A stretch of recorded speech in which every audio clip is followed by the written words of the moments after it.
Station 10 Chief Meteorologist Sharon Ray with your Doppler 10 weather forecast.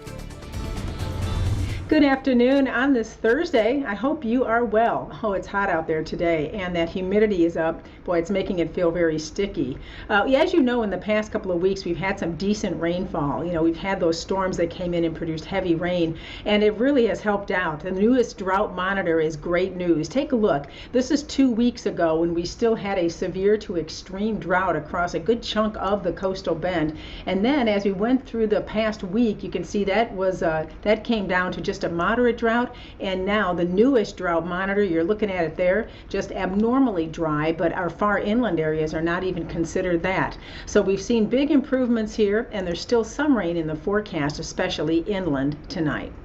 It is steamy. We have 95 at Alice right now, 89 at Ingleside, to 92 at Corpus Christi, Beeville 92 right now. The heat index, it's feeling like 107 at Beeville, and Rockport, the heat index 100 at this hour, 105 at Kingsville. So yeah, it's very warm out there this afternoon, and we don't have a lot of wind. This is the kind of day you want that breeze to cool you down, but it's pretty quiet out there except right at the beaches. You can see we have those 12-mile-an-hour winds at Port Aransas and 18 at the Naval Air Station. So for tonight, that wind is going to start to change direction behind a weak cold front. By morning, we'll see it coming in more from the north. We'll also see the potential for storms tonight, but not all of you are going to get those. The best chance is going to be inland. And then tomorrow, just some spot thunderstorms are possible in the afternoon. Again, best chance inland with temperatures reaching into the upper 80s to low 90s tomorrow. Coast side, lower 80s at the beaches. So it won't be quite as warm as far as tomorrow's highs. Right now, we do have a weak frontal boundary. It's nearly stationary, but will slowly sink to the south tonight. And you'll notice we have those storms forming close to that boundary as an upper level wave coming in from the west is going to enhance this precipitation tonight.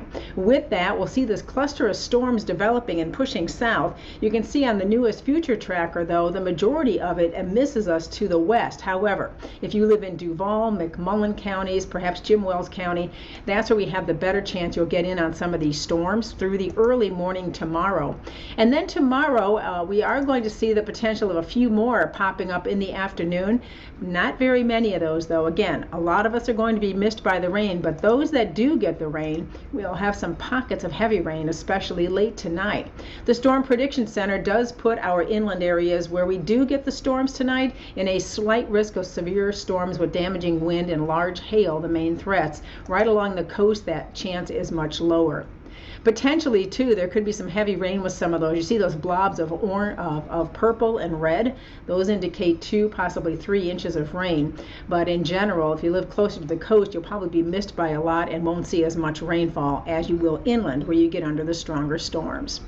All right, so with that, as we see the weekend forecast, there's still a slight chance of a shower or thunderstorm Saturday, but it does look mainly dry. You've got a lot of dry time to get out there this weekend into Sunday with lots of sunshine. And then as another upper wave moves overhead, we'll have an isolated chance of rain again on Monday, as we'll see those temperatures climbing by the middle of next week. Drew?